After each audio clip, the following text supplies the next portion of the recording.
Because you've got powerful legs. How'd you get the physique? Was it gym or how'd you get the physique? I've always been... She's actually not got powerful legs. Do you shower in your dressing room? Do you have a shower on the day of a fight or not? Tell us about the tattoos. Shut the fuck up, you little prick.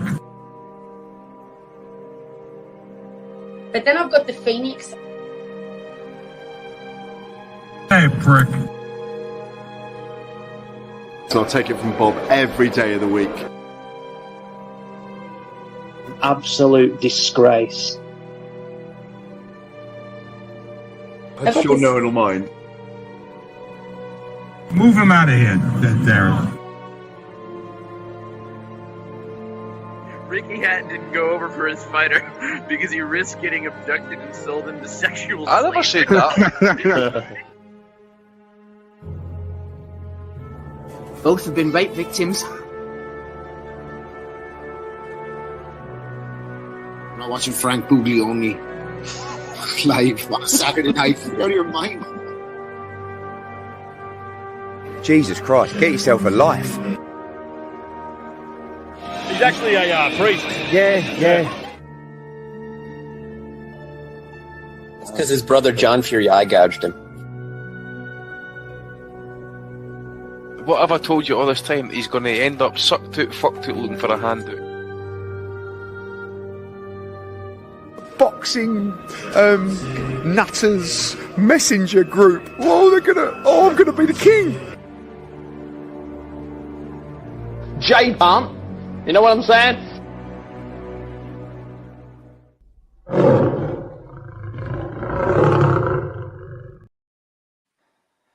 Boxing Asylum listeners, we're coming at you with a final prediction card for this weekend. We have the card from Times Square getting ready to kick off any moment here. Obviously, the bigger fight's going to be a few hours away. And then tomorrow night, we have the Canelo Alvarez, William Skull unification fight from Saudi Arabia. And that should be kind of a more normal U.S. time, I believe. But with us today, Des, Justin might have a few more wander in here. We did drop the link to the boys in the Boxing Nutters Messenger group, the place to be for all the fun boxing chat. And it gets a little blue in there, but we have a good time. You can check that out by joining up at patreon.com/Boxing Asylum. But it's looking interesting here. Some of the odds have shifted a little bit. I decided to screw around with $4 today because I wasn't feeling much of anything as far as it goes, and I put $2 on Raleigh Romero at 13-2, and then DraftKings has a special on William Skull to win by decision at 35-1. So I said, "Fuck it, I'll put $2 on that as well." Are either of them gonna happen? No. Does that mean I'm out $4? Yes. Does that mean I'm probably an idiot? Yes, but that's not the point. The point is, well, I don't know what the point is. Anyhow, Des, which of those bets do you think has the best shot of coming in? Yes, they're crazy, but here we are sitting. We've seen the weigh-ins. We've seen Garcia look in a little bit different shape than he did against Haney. I don't know. I kind of refuse to say that either of those is an impossibility. I think 35-1 for any freaking fight is absurd, honestly. Right. So it's great that we're on doing a preview for this because these are two cards this weekend that are really intriguing, and there's some really big names across the two cards: Tio, Devon, Ryan, Rowley, Barbosa, Ramirez. That's a really solid card, and we have to respect all them kids for getting out on the same card on the same show. Also on the other card, we've got Bacoli, a Jagba, which is an intriguing fight. Mongias going back in with Bruno Ceres, trying to overturn that loss. Badu Jack's out. Canelo, who's the face of boxing, fighting Skull. We've got a solid weekend of boxing, and it's great that the Asylum, who talks about these shows and previews these shows, and we do post-fight pods on these shows. It's great that we're here showing a presence because this is real boxing, And these guys have put an awful lot of work in. Are we going to talk about the Madison Square Garden card first, Matty? Yeah, since it's coming up in a Okay. few hours, we can totally kick it Yeah. off with that one. Yeah, on that card, we're going to have, I think that Raleigh and Ryan Garcia is the headliner, Devin Haney and Ramirez, Jose Ramirez is going to be right below that. And then the third fight on that card is going to be Teofimo Lopez versus Arnold Barboza. And that one definitely has the closest odds. If you want to start with that, Barboza, best win of his career against Catterall. He looked super sharp in that fight. And he's, paying less than 2-1 as an underdog. So this is the closest fight with the books tonight. And I do think it's the most competitive, at least on paper. Yeah. And we like Barbosa. We like the way he's conducted himself over the last 2.5 years. The Pedraza, the Macomb, the Ramirez, the Catterall results, the traveling he's done across 3 different countries. Pretty much 3 different continents as well. This kid, he's got something, and he's a hard night's work. He's a box of tricks. Still undefeated, even though the Macomb fight was, questionable. But he got it, and it didn't stop him going back in with Ramirez. It didn't stop him traveling to go back in with Catterall. I think we've got to look at this. Barbosa could figure out maybe 70% of this division or people in and around his level. He's a hard night's work, Barbosa. Not always easy on the eye. He's like your version. We've got Jack Catterall, you've got Barbosa, and they're very solid. They're thudders. They've got very good discipline about their work. They hold their shape. There's a lot to admire about these guys. Although you might not enjoy what they do, you can certainly enjoy the method to the madness. And Barbosa's got that. Coming in tonight at 32-0, that's to be respected. And he's travelled. And he's fought guys that he shouldn't have beaten, and he's beaten them. But I think what we're going to get tonight with Teo is someone who I think is a huge talent. I think he's the purest athlete in boxing. I think he's the one that reminds me more of he's today's boxer that reminds me of Roberto Duran, because I think he's got a little bit of a screw loose. I think he doesn't always know what he's doing, but I think he's the more talented of the two. And I think sometimes talent is very much spontaneous. It's off the cuff. If you ask them to think about it, they'd probably get it wrong. They don't have to think about it. They just do it. He's very fluid. He's very much spontaneous in his actions. So Teo can ad-lib. He doesn't have to follow a process. More so like Barbosa does. He has to follow a process. He has to make sure that his feet are where they want to be, because his hands follow his feet. There's a process to Barbosa. There isn't so much a process to Teo. So I can imagine Teo is going to feel him out for the first 3 or 4 rounds, but then he's going to find his distance. I think he's going to find the range, and I think he's going to find the certain angles that give him success. And I think this fight will be a lot about angles. And I think if you can imagine, Barbosa's going to be straight up and down, coming forward in straight lines, and he might pivot off that front foot just to try and offset Teo. But Teo's so quick-footed, and he can throw so many different types of shot. I think it won't catch him out, and I think he's gonna just pepper Barbosa. And as we get into round 8 and 9, I think Teo's gonna find form.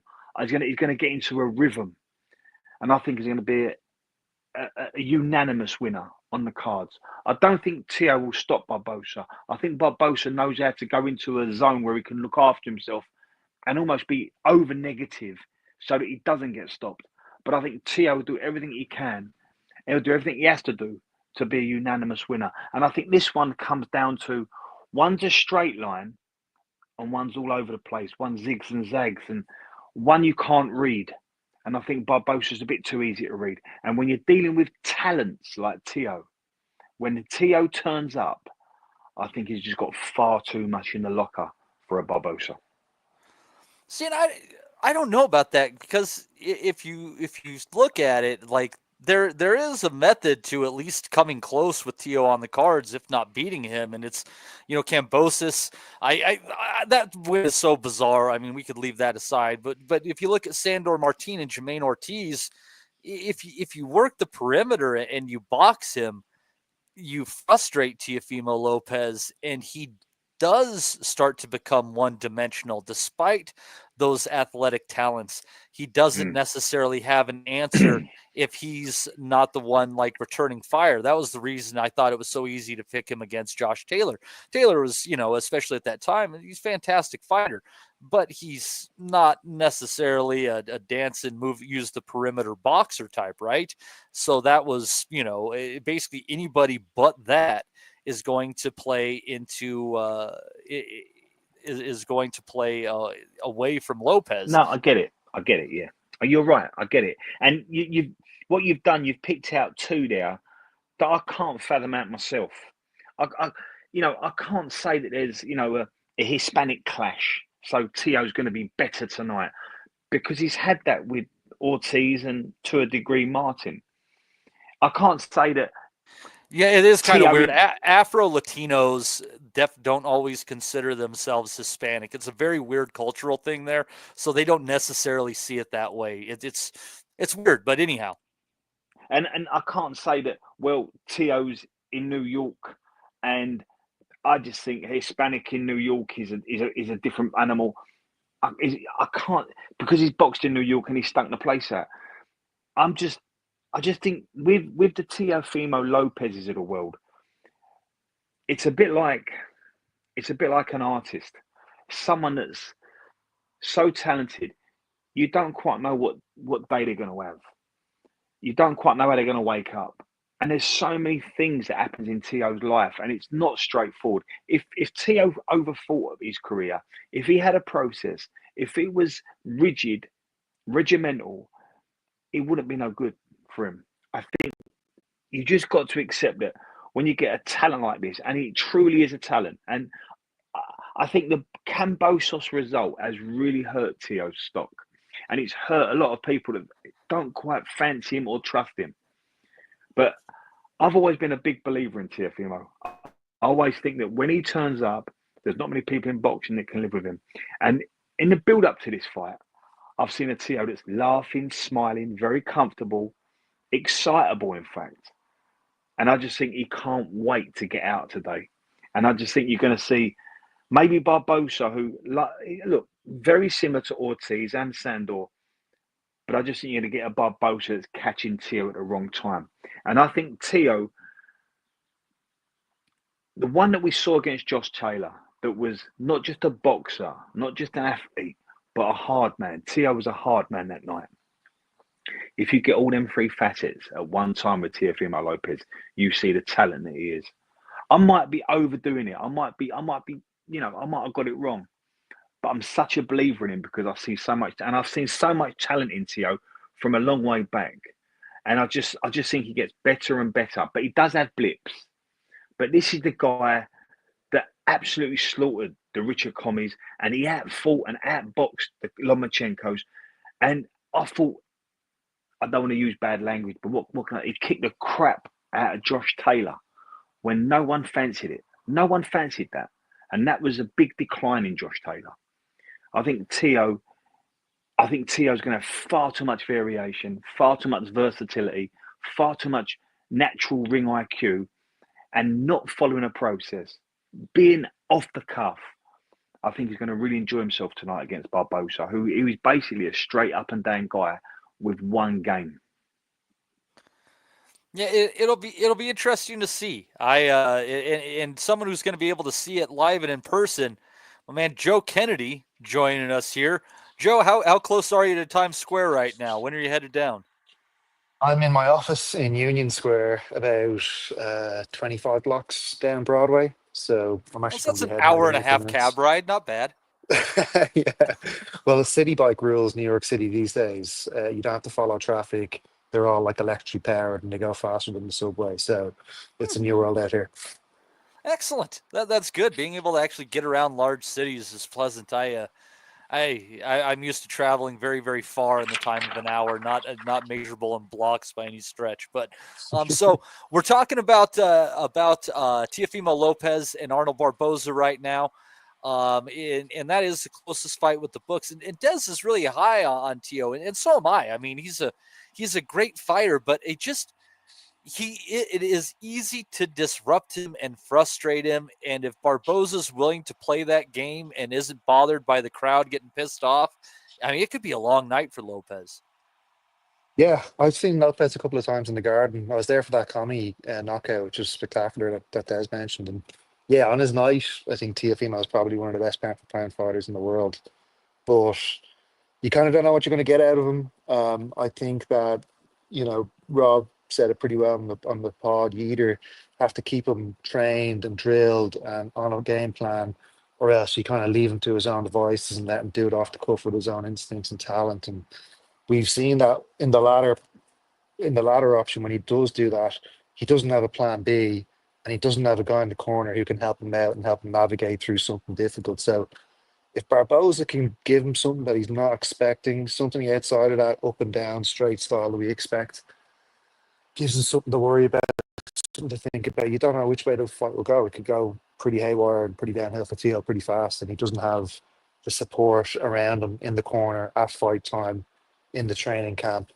Give him these layers and give him these options and give him these plan Bs and Cs, which he might not need against Barboza. I either think it'll be over quick and spectacular, or else if it goes long, I think we'll see Barboza growing into the fight and Teo getting nervous. Teo asking himself if he still has it. Teo, I think the shine and the sheen of his confidence can be wiped away pretty quickly. He's that kind of guy. He's a bit bipolar, I think. Even though he's got all the talent in the world, there's a vulnerability there, and that is captivating. And the other side of that vulnerability is just falling off a cliff and things don't go right for you. So yeah, it does look most likely outcome is looking like the over 10.5 is paying like nothing whatsoever. I'm trying to see to go the distance. It's basically 1-4. So that's interesting. So Lopez by decision is just shy of even money. Lopez by KO, you're getting about 7-2 on that one. Kind of interesting fight in that sense. I don't know. Knockdowns. Barboza would be knocked down. You get paid 2-1 on it. He doesn't get hit clean, Barboza, but we also haven't seen him really get his chin checked by a big puncher like Teo. So it'll be interesting in that sense as well. If he does get caught, how we see Barboza react. Mm-hmm. He's a very different kind of character to Teo as well. I actually met Barboza at the Josh Taylor Jose Ramirez fight back in COVID in Vegas, and he was hiding behind his old man. His old man. He was in the corner with him. Completely different character to Teofimo Senior. He's measured, quiet, respectful, and the son is as well. The son is a carbon copy of him, really. It's a funny clash of kind of styles and upbringings and personalities, really, in this one. Yeah, I really what I think is so interesting about this fight is I think it's if a fighter is able to get the upper hand and get into their rhythm, I think both guys are going to be hard to disrupt. So if someone wins 3 rounds in a row in the first 7 or 8, in the first 7 and 8, they're probably going to end up taking 7 or 8 of the rounds in the entire fight. That's just the feeling I get is whoever gets in a rhythm, gets in their flow, is going to be the one who wins this fight. So I don't know. Des, any final thoughts before we move on to Devin Haney? Yeah, I hear what you're saying there about rhythms, but I just think Barbosa's rhythm has a lot lower ceiling than Teo's rhythm. And when Teo gets hot, if he gets hot, he's unstoppable. Yeah. And something Joe Kennedy said, that Barbosa don't get hit much. He doesn't. He's a world-class survivor.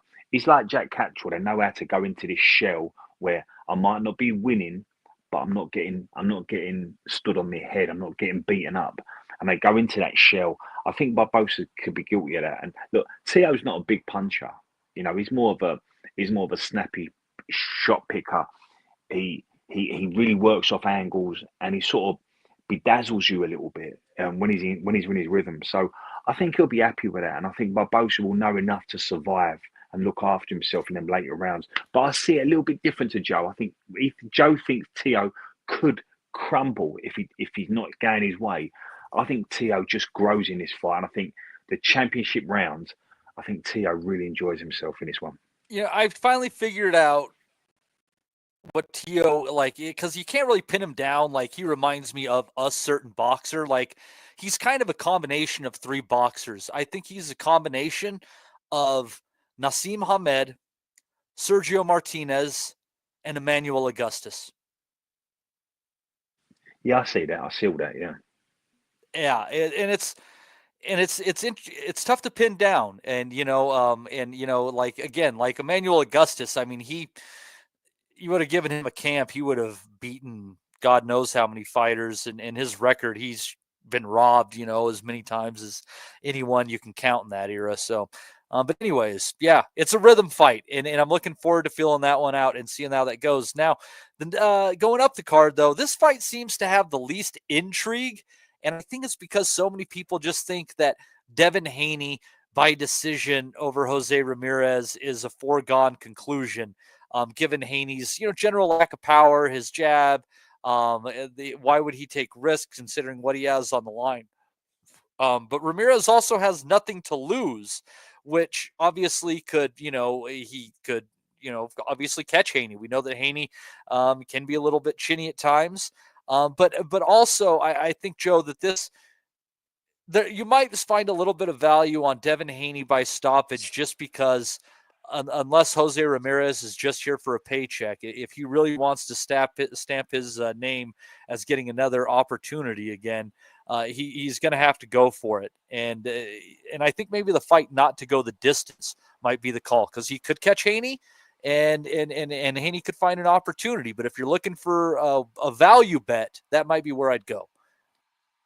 Yeah, I wouldn't disagree with you. I think it was interesting looking at the I think it was press conference at the beginning of the week, how much respect all the fighters had for Jose.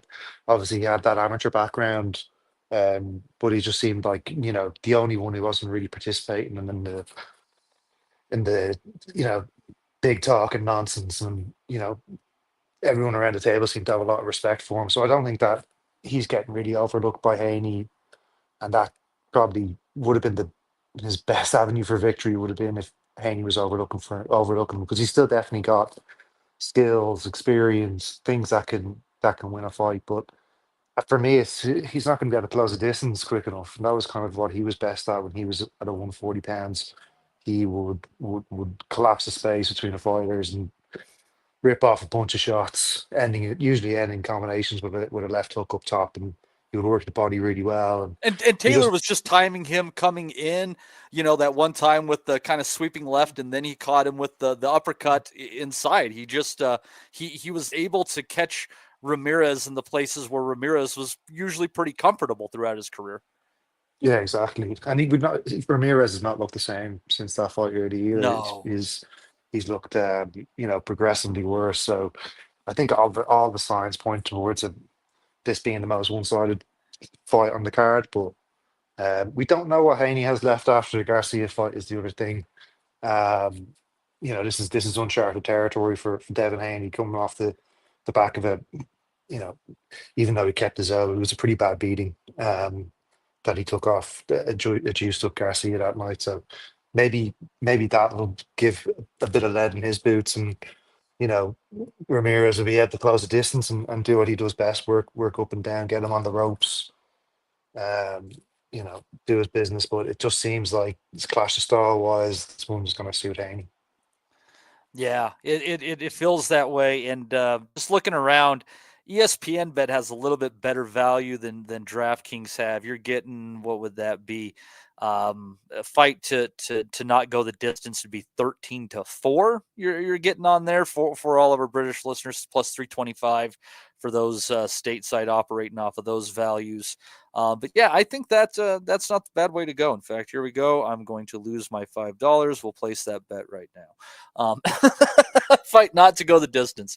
Des, what are your thoughts? Like, obviously, like, that's only because, like, other than winging it on a Ramirez upset or something Haney specific, that's the only thing I could find where I'm getting a little bit of value on the bet. Like, all conventional wisdom says that Devin Haney's going to win this in the realm of 118 to 110 off of the jab.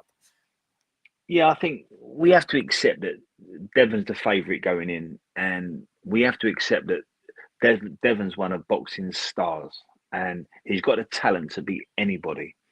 However, there are a few areas here that we should discuss, and if you're a boxing fan, you've got to look into the grey areas, and the grey areas are Devon's been out for over a year, so he's been inactive.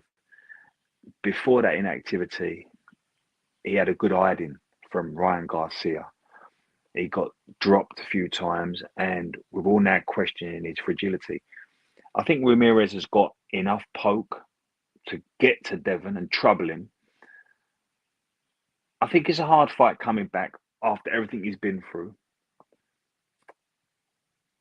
I'd be surprised, but I wouldn't be surprised, if that makes sense. I think Ramirez is a good opponent.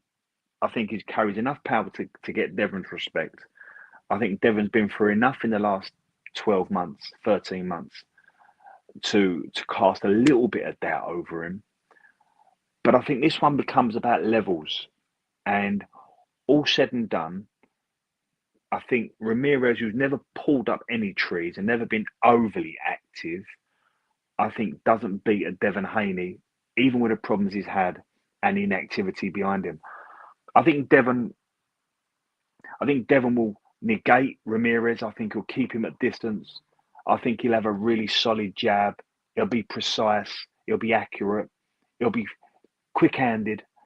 And I think this fight becomes about rhythm. And I think Devon gets into a rhythm, and I think Ramirez just finds it very hard to break it. And I don't think Devon stands Ramirez on his head, and I don't think Ramirez gets outclassed in any way. I just think going into the latter stages of this fight, I think Devon sort of sits into a comfort zone, and Ramirez just can't break it. And I think Devon wins this unanimously. But this is a type of fight that is about levels, and I think Devon is a level above Ramirez. Yeah, I think he certainly is a level above Ramirez. It's it's just all those little things that come into play, like how is Haney doing coming off of that defeat, and in relative inactivity and things of that nature. But it's I again, I would have a tough time seeing Ramirez win this fight. I think that if Barboza was able to outbox him and trouble him, that Haney should be able to kind of do that in spades. So we'll see, though. It just again, like we all said, this seems to be the most clear cut of all the fights that are happening this evening. But that said, I mean, a lot of people might believe otherwise, considering the next fight, which is Rolly Romero taking on Ryan Garcia. I think Rolly was upwards of paying 9-1, and now he's down to 13-2 ish. So yeah, I don't know. It's interesting how that's gone. Some people have seemed to notice that Garcia seems to not be, quite in the shape that he was last year, leading, either, was he pumped up because of the Peds, or was he, or is he not taking it as seriously? I don't necessarily know as far as that goes, but we're going to find out tonight. And again, it lingers in my mind that Tank said Raleigh's the hardest puncher he's faced. It's very interesting, just kind of random factoid that he threw out there. Garcia's probably the bigger guy, has the bigger weight ceiling at the end of the day. But Joe, I can't buy into the idea that Ryan Garcia winning is a foregone conclusion in this one, just because he makes so many stupid mistakes in the ring. And it's just, and the one fighter who he's really faced who could make him pay, made him pay heavily. Fighters who are not particularly big punchers, like Luke Campbell, even made him pay. So Raleigh mightn't be no great shakes, but if Ryan decides to turn sideways and shoulder roll, he's one sweeping shot away from getting smoked. Yeah, I mean, it's not even the turning sideways and shoulder rolling. Like, he's always left his chin in the air when throwing shots, and he's always way brought straight his up in hands the air, back right? low. Yeah, and, he's just been a knockout waiting to happen for a long time. So I was fascinated by that Virgil Ortiz chat as well, on the zone when he talked about Raleigh's power. It was something that I kind of overlooked in the way into the fight. But you do, like, he's got 13 minutes, I think, out of 16 wins, so it's definitely a factor in the fight. Really a factor in the fight. I think this one is kind of who gets the who first, but I still think that Garcia will be too long, too quick. The hand speed difference will be massive, I think. And yeah, he might chip a couple of shots off Roddy in the process, but I still I fancy Garcia. But there's a lot of intangibles going into the fight. A lot of unknowns around Garcia's form, his mental state, his weight. He seems a bit fragile. He seems very defensive when he's speaking at press conferences. He looked like a trainee accountant in a suit the other day. It just didn't seem like him. So maybe we won't see the Ryan Garcia, and if he just turns up at 75%, Roddy has the power to catch him and exploit those mistakes that we talked about, leaving his chin in the air and not bringing his hands back quick enough or high enough. And hasn't Raleigh seemed more focused throughout like the little press conferences and little clips you've seen, like his ego's been checked a little bit?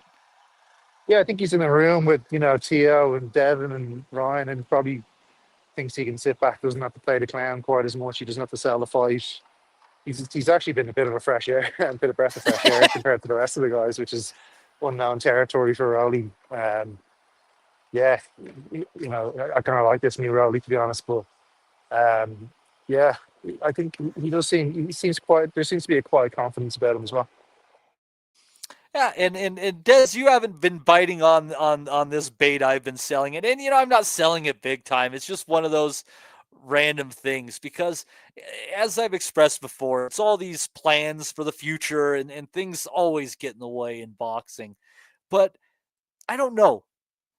I have a hard time believing that this is the same Ryan Garcia that we saw last April. And I don't know what all the changes are, why all the changes, if they're all positive, negative, a mix of both. But I just think there's a lot of questions about this guy going into the fight. Yeah, possibly.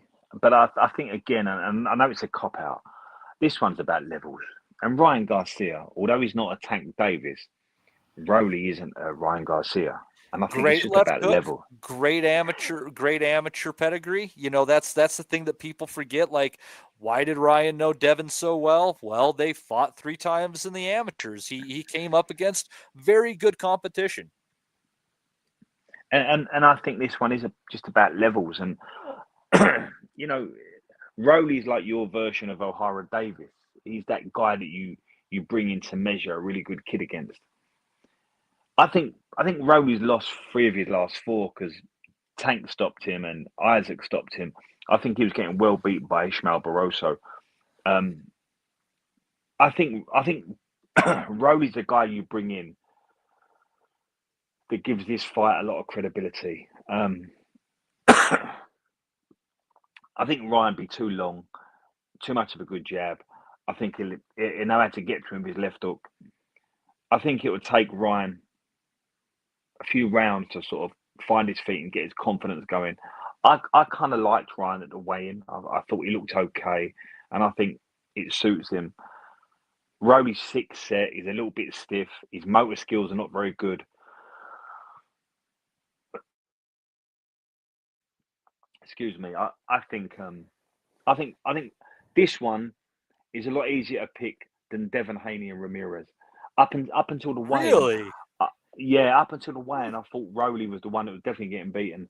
I thought Rowley was was definitely getting beaten. But after the weigh-in, I actually think if anyone can get caught out tonight, it could be Devin, purely because Ramirez is a capable operator that can punch to a degree, and Devin's had a lot of inactivity, long time out, and I think he's only had 2 fights in the last 2 years. So, and one of them was a real beatdown. So I think that's shifted a little bit for me.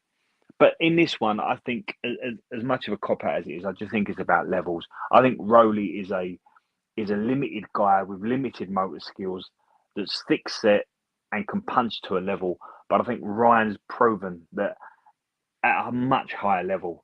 And I put Luke Campbell in that and Devon Haney in that Ryan can step up and compete with the very best in the sport. So I think Ryan finds his feet, and I think Ryan gets to Rowley round 8. Round 8. Interesting. Yeah, I'm just pointing it out there. I just think he'll have a look at him. He'll find his feet. He'll get into a rhythm. I think Rowley will slow down, and when one comes down a little bit, Ryan's going to creep up, and I think Ryan will get to him about round 8. Yeah. Yeah, well, that's about when he got to Duarte. So yeah, that makes sense. When did Ryan turn the screw on Luke Campbell as well? Yeah, it was it around there, or was it 6 or 7? He got dropped in the third, didn't he? He got dropped in the third. It woke him up. Yeah, woke him up a bit, and I think he stopped him around 7 or 8. So I think Ryan finds his feet, gets into a really good rhythm. He's got long arms. He's very loose. He can punch. Yeah, I think Rowley's going to struggle anything after round 6 in this one. Well, I think ultimately Ryan's a timing guy, and that's might be why it takes him a while. But that's the trouble when you're a guy who's looking for that one shot. Is if you have someone who just wants to move a little bit and keep their jab going, they can pile up a bunch of points on you and make it so that you have to find that shot too. And Raleigh's not necessarily that guy, but I do think it's important to remember, like, he did a pretty damn good job of keeping Tank on the end of that jab until he stepped into that left hand. He was doing a pretty good job of gauging distance at the end of the day, and then he got caught with that one shot. I mean, it happens to everybody. What do they have in common? They've both been stopped by Tank, right? He's not got great feet. Garcia is probably his big flaw, but his hand speed is ridiculous. And he's kind of gone away from it being that hot shotter, one hit wonder, like you said. But when he was coming up, the combinations were lightning fast, and he finished everything with the left hook. And he was just knocking out kids for fun. That's the kind of Garcia I miss. But no, that's a fair point. And I think that fighter would be a lot more dangerous in the ring and would have a lot less questions around him, especially moving up the weights where, if he was, getting drained and he couldn't put them together like that and had to watch his engine, he shouldn't have that issue. This is the second fight he's had where he's going to be weighing in above that 140-pound limit, actually third, because I think maybe they did it with Duarte too. So for all intents and purposes, he's a welterweight fighter at this point in time. And I don't know, but that all requires a good engine, though. You said it, and that's something that you can't cheat. You can't just go out and juice yourself up and get a great engine, great lungs all of a sudden. You have to. That's earned in the gym over hundreds of hours. So that's a part of Ryan Garcia's life that's probably missing at the moment.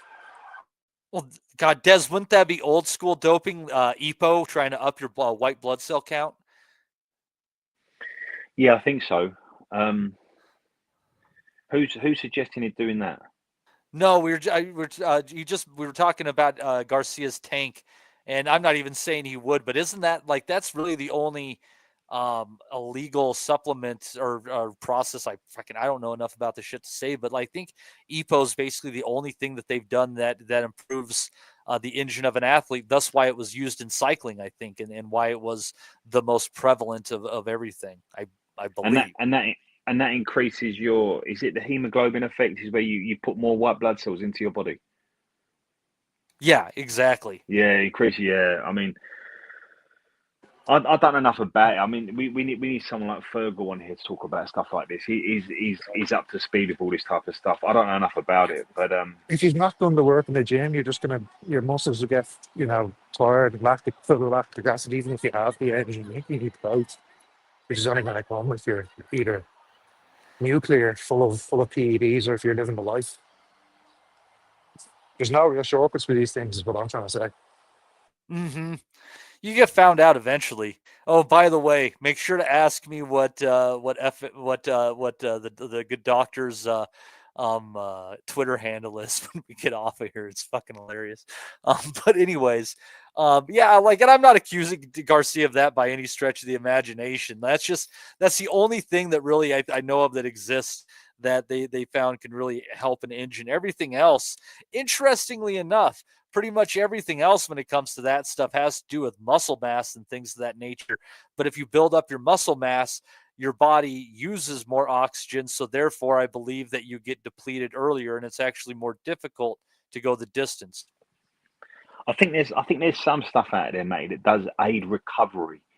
But no, you're right. I mean, most stuff is just for muscle mass and for strength purposes. Yeah. So interesting. But yeah, this will be it's so interesting when fighters are coming off of a PED ban because you don't know. Not even something it's like just on the PED ban as well. Like there's just something that I've been watching a lot of the coverage this week about the fights.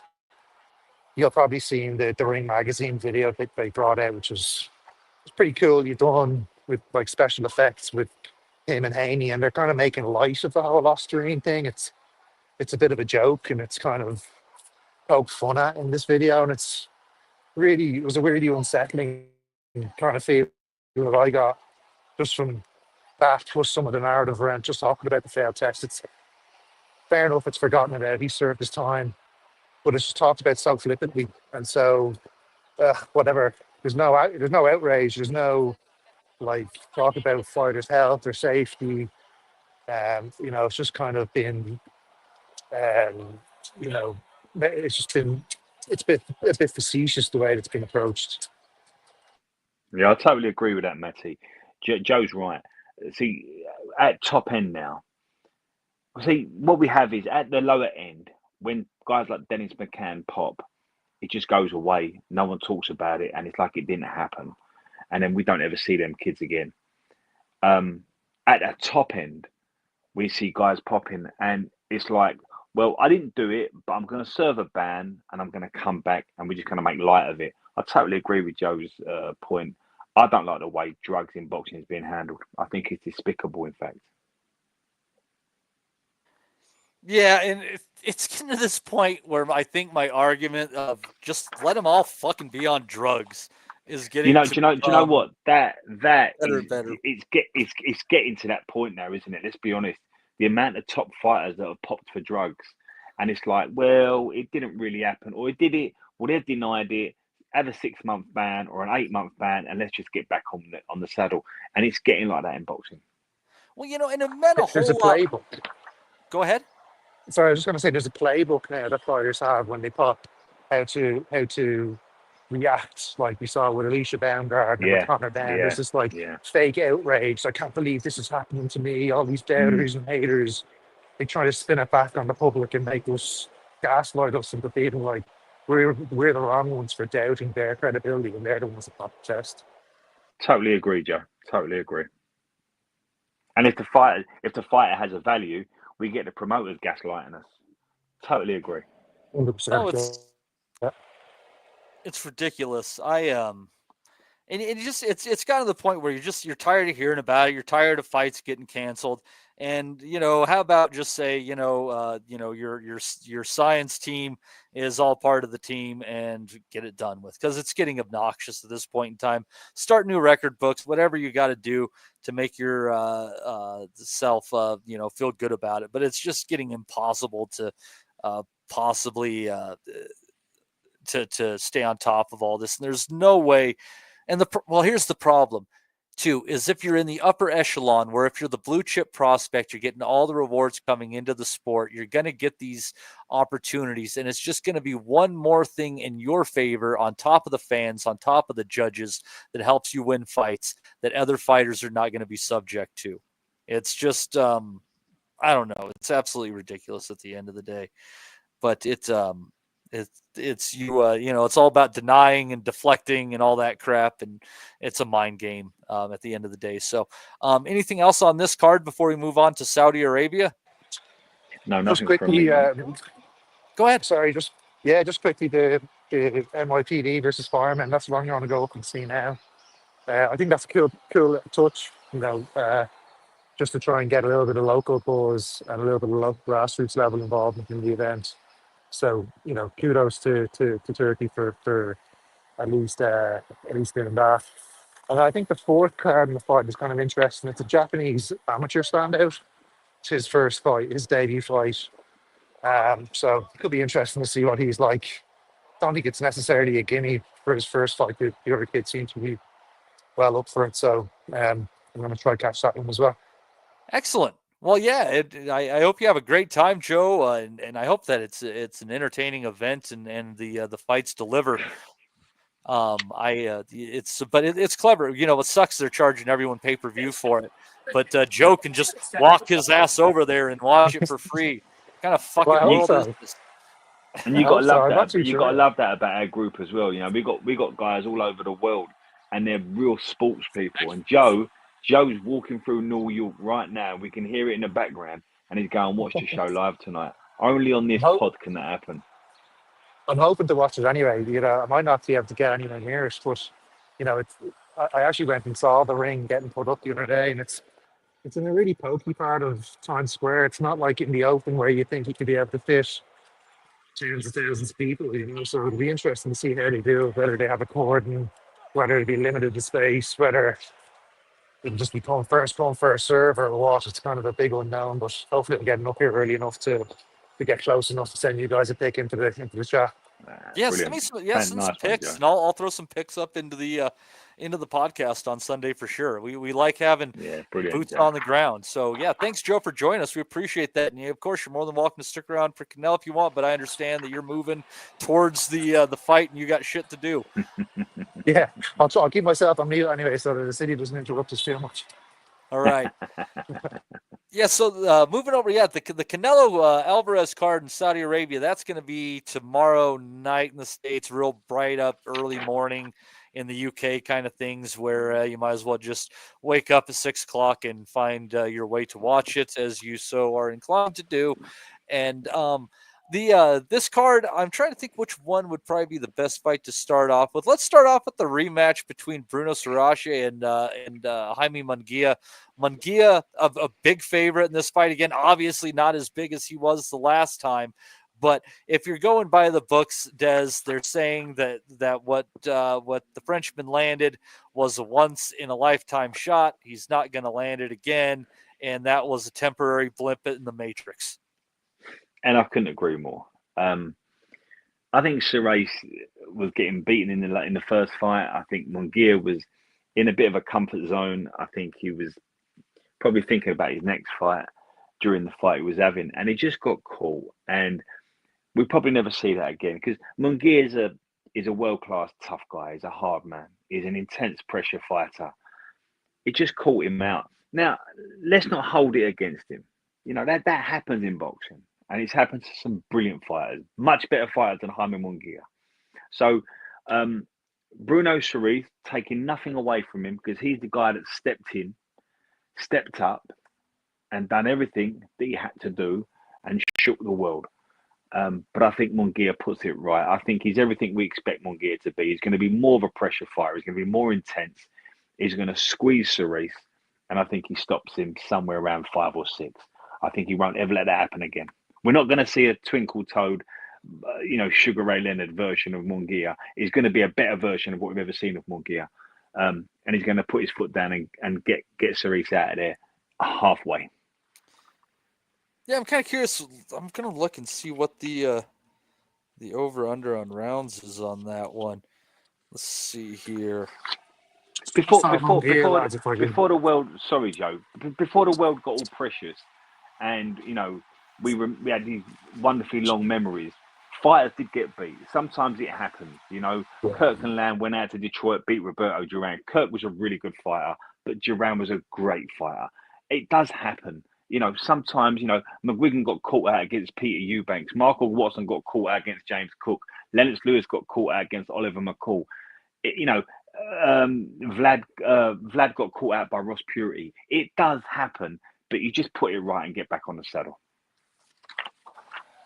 Yeah, I couldn't agree more. And I wouldn't be looking too much into the loss against Sarachi. The only point that I kind of always have in the back of my head when I think about Munguia is even though he's a young guy and he's physically probably at his prime, he's had a long career. And I remember him running through Saddam Ali like a bad dose of the shits when he was still 19, 20 at 54. And now it's been a few tough fights in between then and now. And we've seen it with guys like Jared Hurd and others who have these kind of fun, aggressive, offensive styles, defending shots to their face. And then when they do kind of get cracked and their chin goes, their tank goes, they just fall off the end of the cliff. And I don't think that's going to happen with Munguia. It's going to happen someday. I think just given the start and the way he fights. And it's I think this is a 10 is going to be a 10-round fight because the over under is at 8.5 and it's even on both sides of that, just the juice on there. And then you're getting let's see here, what the heck was that? Oh, see here, to go the distance, you're getting just short of 3-2. And then it's about 1-2 on it to go the distance. Munguia by KO is 2-3. And what's this fight being made at, Matty? Is it 68 or what? I think it's 68 again. Yeah, and I totally agree with Joe. It always makes sense. Munguia will go off a cliff, and it'd be someone like Hamza that catches him, or Mbili, or Pacheco, or the brilliant Iglesias, but it won't be Sarachi tonight. Yeah, he already did it once, and that was hopefully a fluke if you're Jaime Munguia, but we shall see, because that definitely derailed his plans. And I mean, that was only like 2 months or 3 months, 2.5 months after the Canelo fight. It was probably too quick, at the end of the day. Now, let's see here. Also on there, going to have Badu Jack, who is a slight underdog against Michael Jean, who is a slight favorite for cruiserweight belt here, the WBC. Something I did not know until recently, Des, is that Michael Jean is trained by the one and only Don Charles. So what, I don't know. That makes me change my thought just a little bit on that, because we know he's getting out of. I think he's Armenian, so he's getting into better trainers and stuff like that, better facilities and things of that nature. And Jack hasn't fought in like 2 years. Like he has gotten by on activity throughout his entire career, but I think he's got to be around 40 now. And as someone who just hit 40, fucking feeling it. Yeah, I mean, it's a hard one, this, because look, both of them share a common last opponent in Makabu. Jack's opponent stopped Makabu, I think, round 2 or 3, very early. Jack had a hard fight with Makabu, but stopped him late in the 12th round. But it was a hard fight. It was a bit of a struggle for Jack. I think I said it on Sunday. I did say it on Sunday.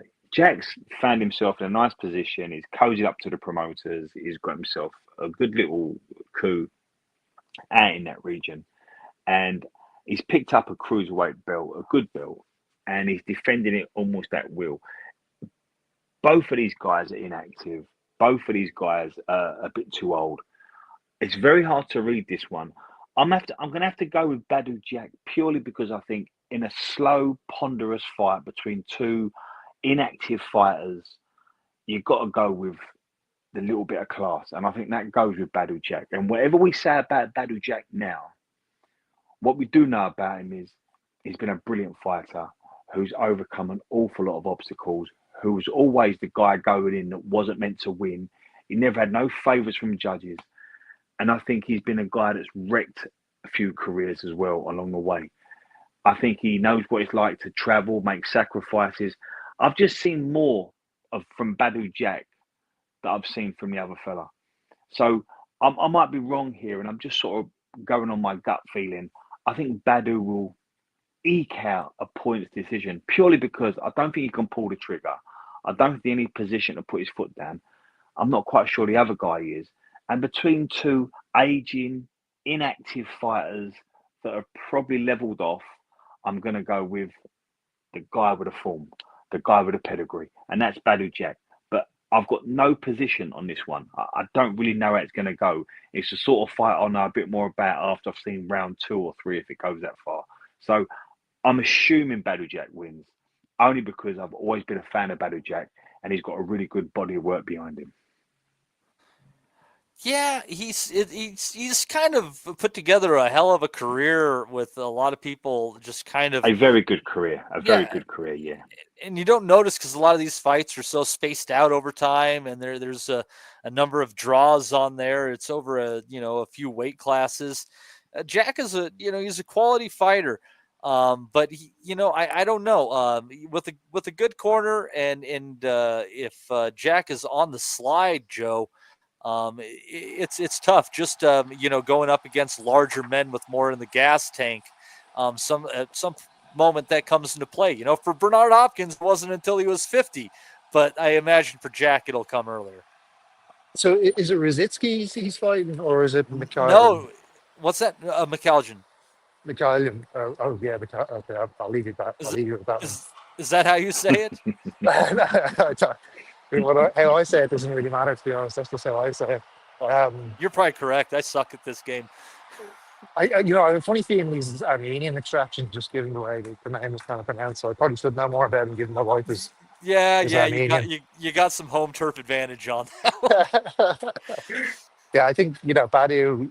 He seems like half an exhibition fighter at this stage. It's weird, but he's shown that he's a tough man with a lot of heart. He just doesn't quit. You remember the gash he had over his forehead in that fight against Jean Pascal.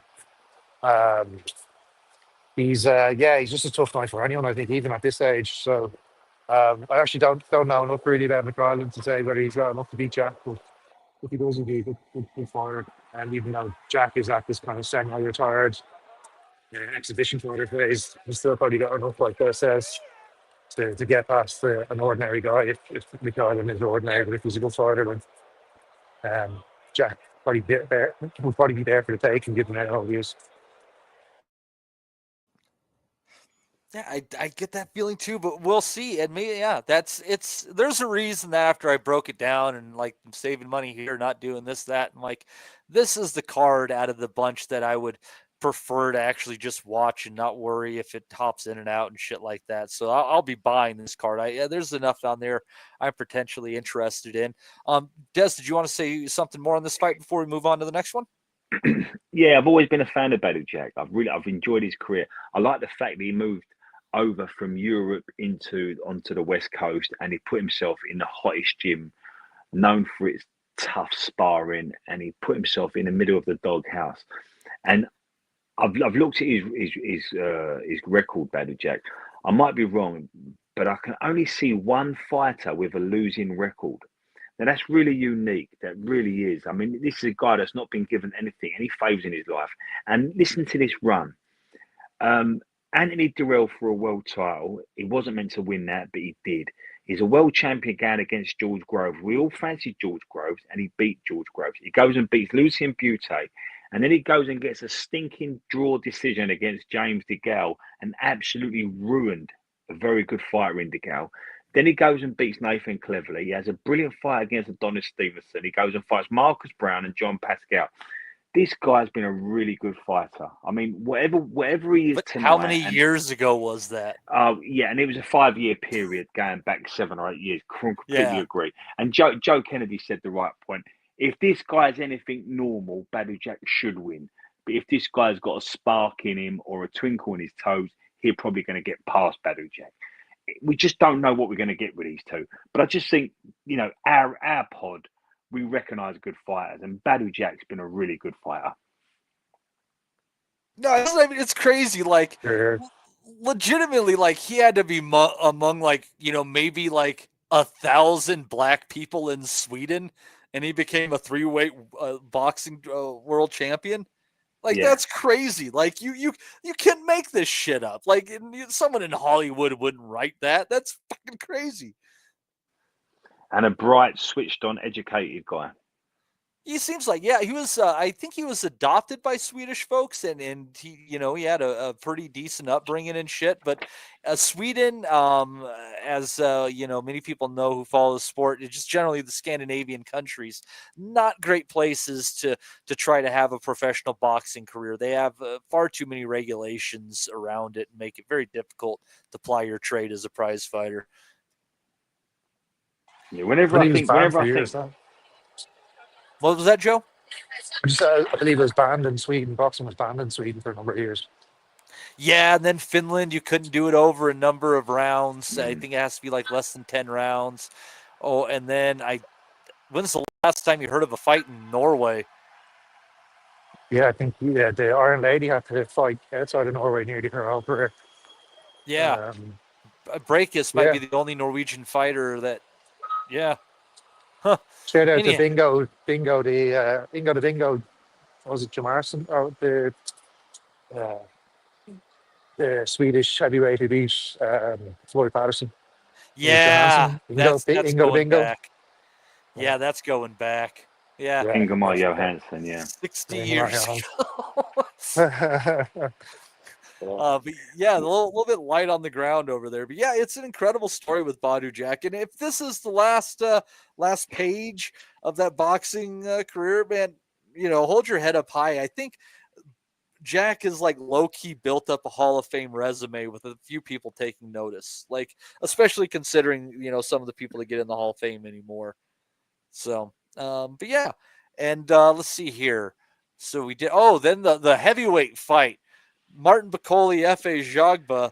Bakole has lost 15 pounds since his fight with Joseph Parker.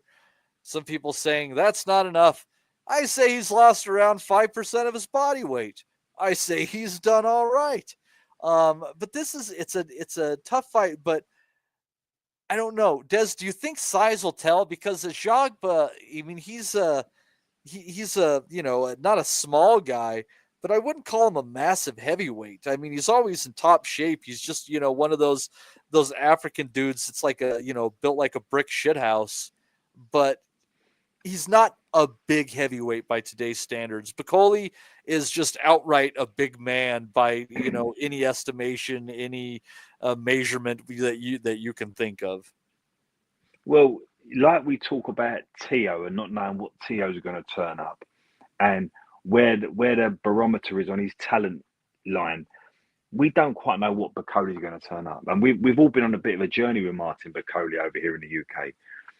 We see him get stopped by Michael Hunter at 256 pounds. We saw him look amazing against Gerard Anderson at 285 pounds. 24 hours notice, he flew in and got clipped by Parker, who I've never really booked, and he was 310 pounds. And I understand he's weighed in at 299 pounds for the Ajagba fight today. I don't know if Martin Bakole knows what his best weight is. Judging by that, I don't think he does.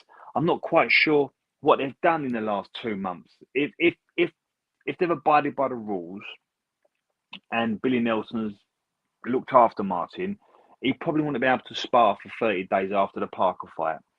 I'm not quite sure how fit he is. I'm not quite sure how ready he is after that Parker performance. Now, I think someone said it on Sunday, and it's true. It wasn't a hard, grueling fight. It was a quick, in you get, out you go type of fight. But it still would have a traumatic effect. Big fellas like Martin don't respond well when you get iced like that.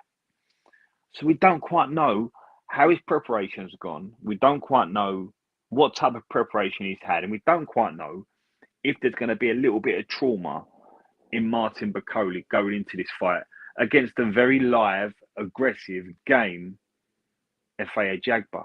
Now, the two lads come from the same continent. One comes from the Democratic Republic of the Congo. One comes from Nigeria.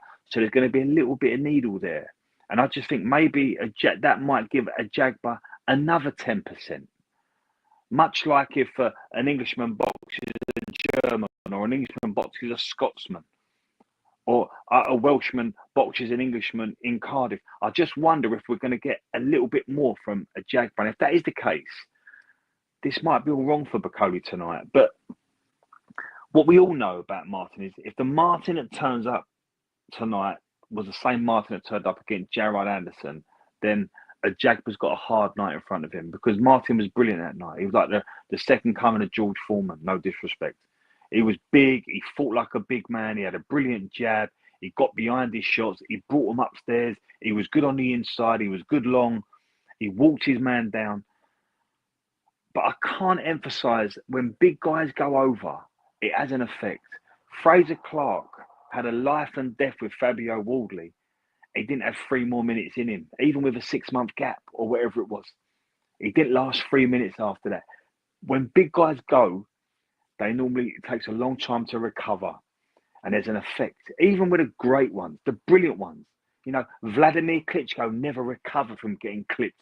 Lennox Lewis had to change his style after getting clipped. And I just wonder what version of Martin Bacoli we're going to see tonight. And the more I talk about it, I look at the weight and I look at the time frame between the Parker fight to this one, having seen what Ajagba's got to say for himself, I just wonder, this might be the wrong fight for Martin Bacoli. Ajagba might be all wrong for him tonight. My heart tells me Martin's got too much, but then my head's telling me Ajagba might be the wrong opponent for Martin tonight.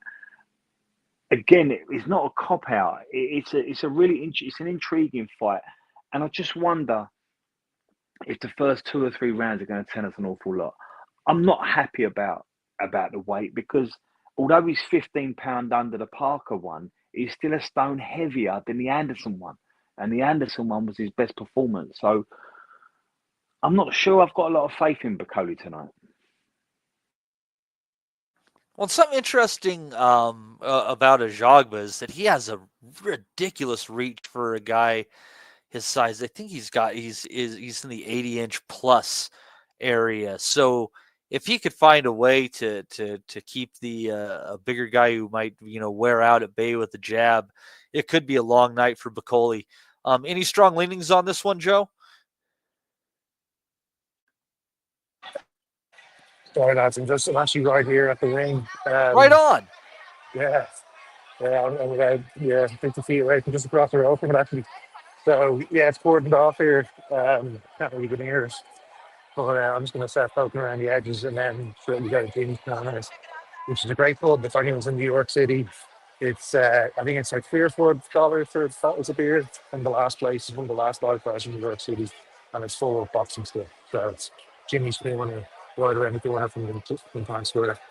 I think on the fight, if Martin Bacoli turns up, like Des said, from that performance, that version of Martin Bacoli, he makes short work with that thing. I think if he makes the fight next year, if he has a high volume, high output strategy, and just let your shots go, I don't think that Ajagba will have enough to keep him watching really.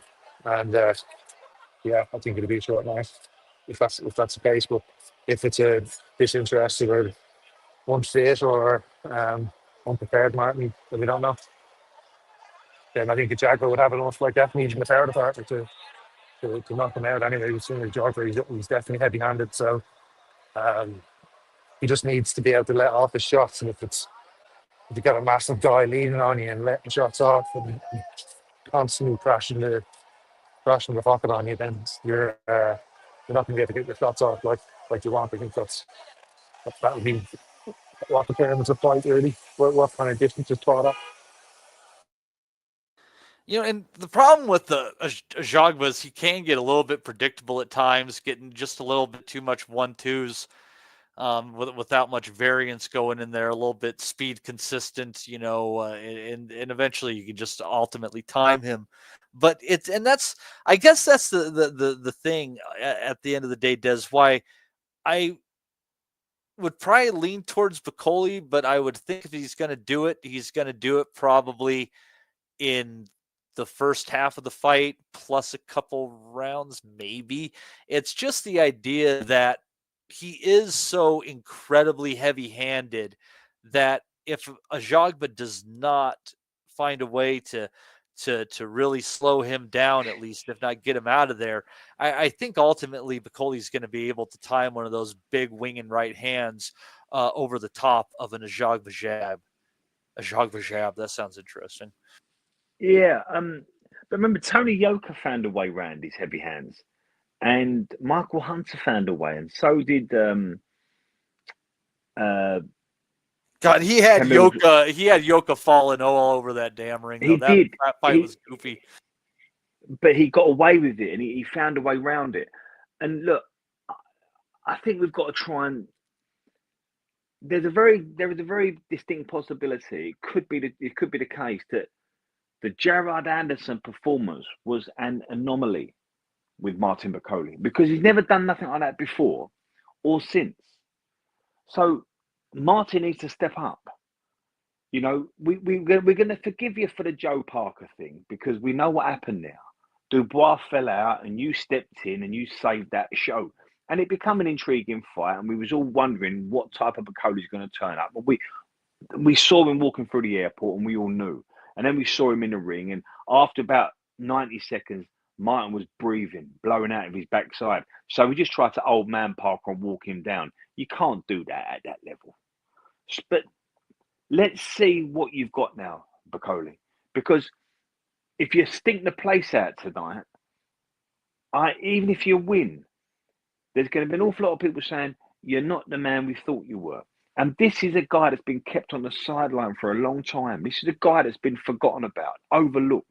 This is the guy that's the president of the Who Needs Him Club. So go and show us tonight that, no, the Anderson performance is where I'm at. That's my level. That's where I found myself. The Parker thing, you've got to forgive me for that, and we will. But we need to see a good performance from Bacoli tonight. But I just think that I don't like the weight. I'm not quite sure what they've done in the last 2 months. I'm not quite sure how good the preparation has been. So I think this one's going to be interesting. And if it gets to round 6 or 7, there's a very distinct possibility with this weight, we could see Bacoli fall off Eddie a cliff. Hearn is like 8 feet away from the ground. Anything to say from where you saw him? Tell Eddie the Boxing Nutters Messenger group says hi. Eddie, the Boxing Messengers Nutter group says hi. Oh, those. Thanks, Joe. He's out of running, so let that be a lesson, I guess. He's safe. Yeah. Well, our last fight to preview for this evening, I guess, is going to be Canelo Alvarez against William Skull. And I got to tell you that Skull looks really healthy in those pictures. He's a big, Matty, Yeah. only an Irishman. Only an Irishman could do that, didn't you? He's saying walked his way to ringside and shouted at the promoter. The Boxing Nutters Messenger group says hi. that goes down with some of the great the great moments in the podcast. So Canelo Williams Skull, big super middleweight, fast. He looks really strong. Obviously, Canelo is what he is. He's a strong fighter, big puncher, physically tough, great timing, the punches with both hands, and he does well at cutting off the ring as well. The only guy whoever really made him look foolish are Floyd and Dimitri Bivol, and that was another guy at 21 years old when Canelo fought Floyd, and Bivol is just, at this point in time, it's just a different animal, and he didn't do it with the perimeter. He worked around, he used little subtle movements, kept his hands busy, and forced Canelo to keep his hands at home. It was, ultimately a very masterful performance by Bivol, but it's going to be tough because you got to think, Des, that Skull is going into this fight already 2 rounds down on the scorecards. Yeah, I mean, I've got an opinion on this one, Matty. But I'd like to ask how you going to break this one down, because I've got a funny feeling you really fancy Skull, or you fancy Skull more than most. So how do you see this one? I think I really, God, honestly believe it's going to go like one of two ways. And one of those ways, it's, the scorecards can go how they go. But I think either Canelo is going to get his first knockout in some period of time. I'm trying to think. I think the last guy he might have knocked out could have been Billy Joe Saunders. Yeah, Is it that far back? yeah. And I'm thinking he might get his first stoppage in some period of time. But I'm thinking if it goes to the cards, he's gonna win.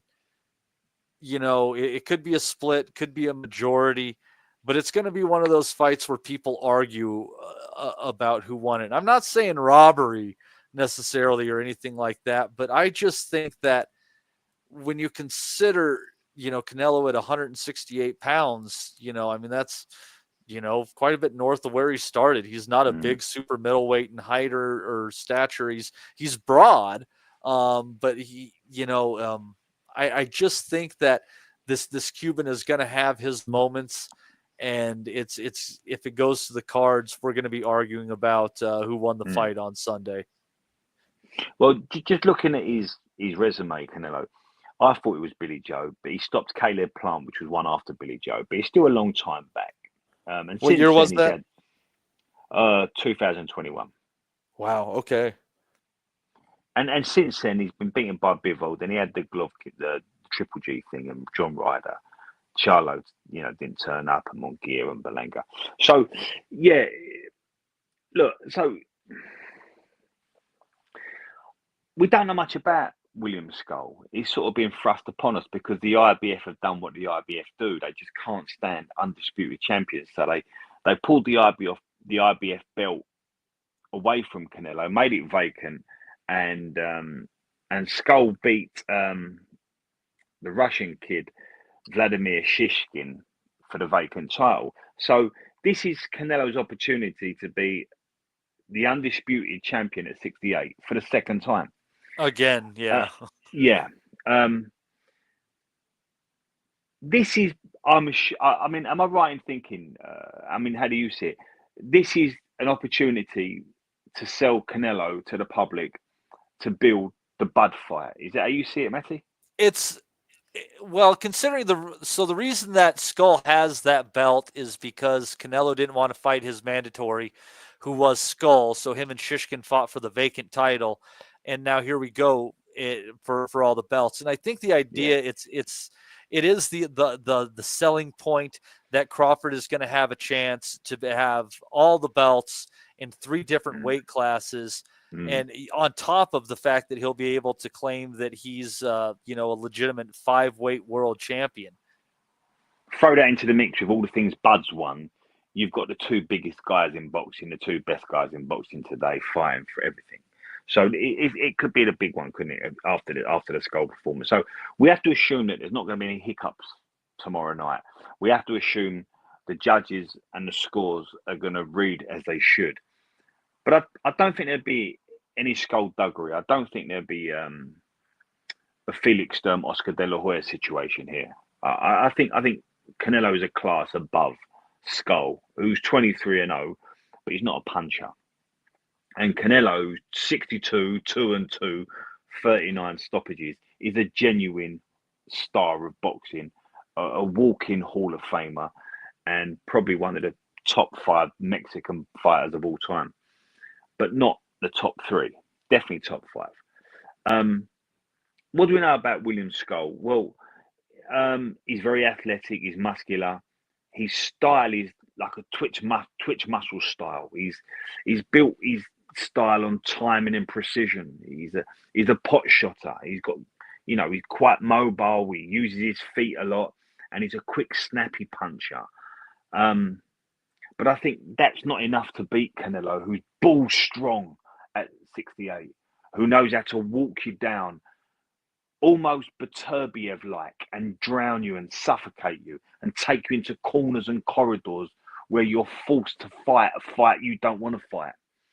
And the only way you can dismantle or put a Canelo off is if you've got size and bulk, and you have a really good eye for distance.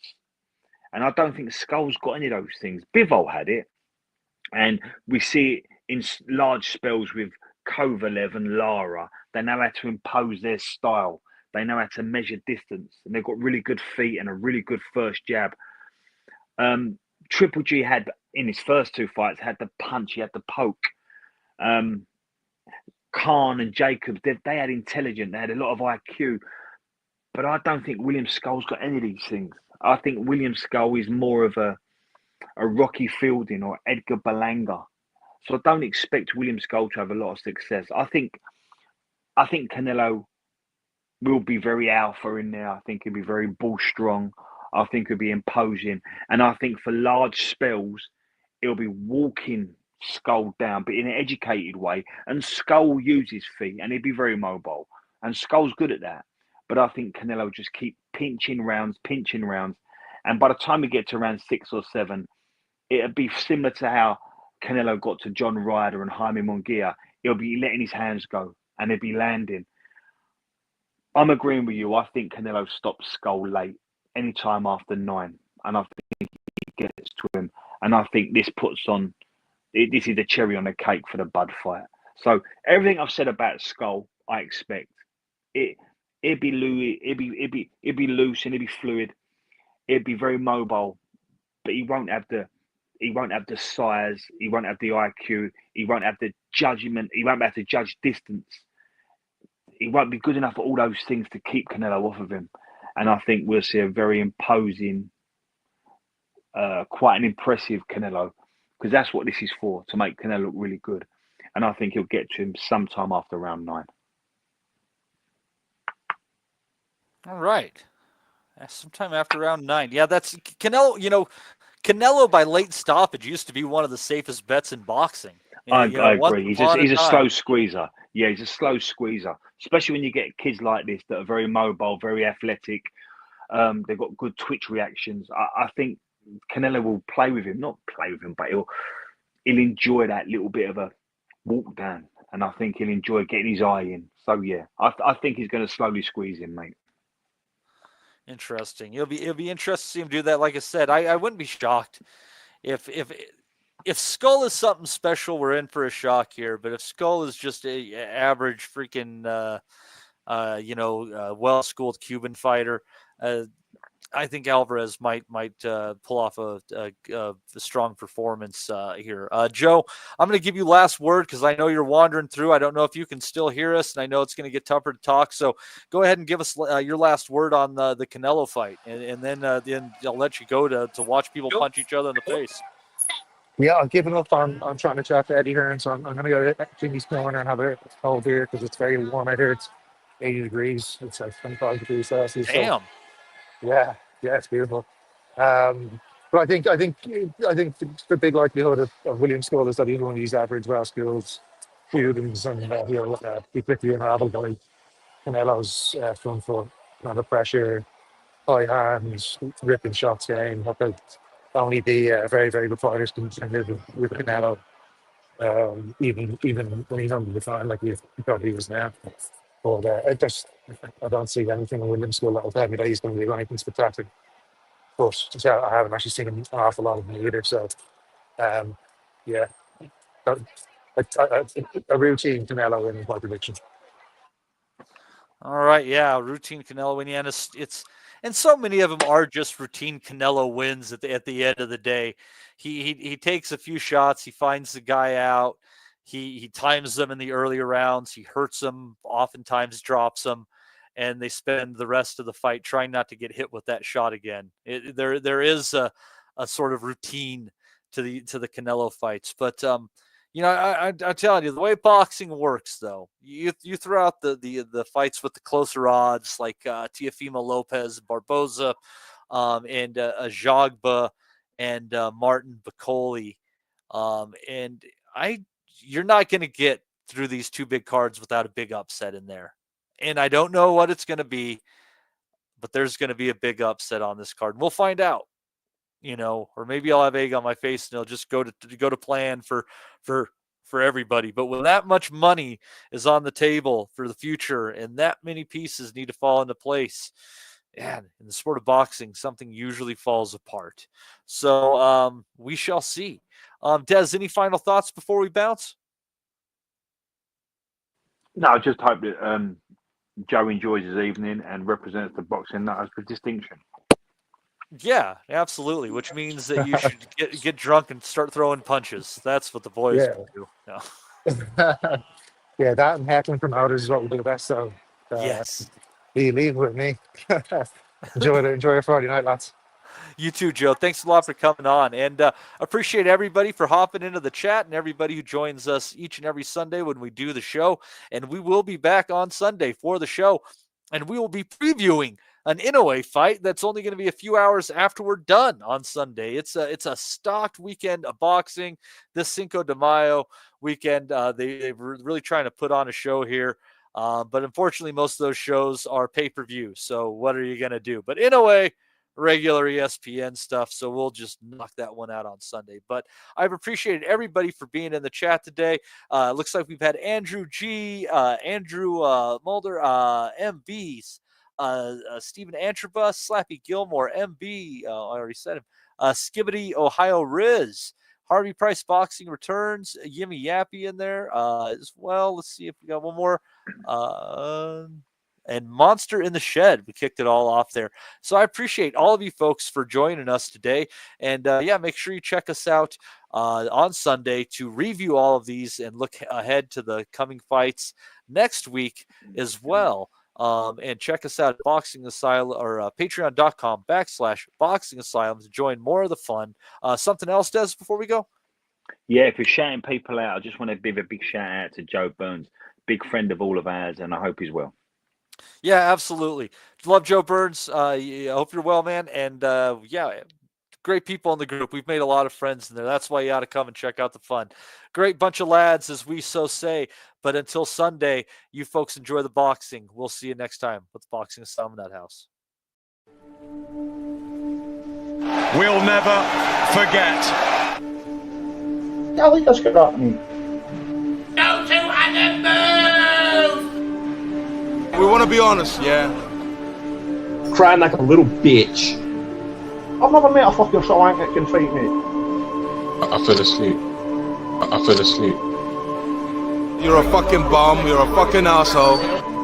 Rumpo fucking Steltskin. But allegedly, Oscar Rivas has failed a test. 7-year ain't. 7-year ain't. I will fucking smash fuck you. I hope you fucking die. Be safe. I love Boxing Asylum. It's as simple as that.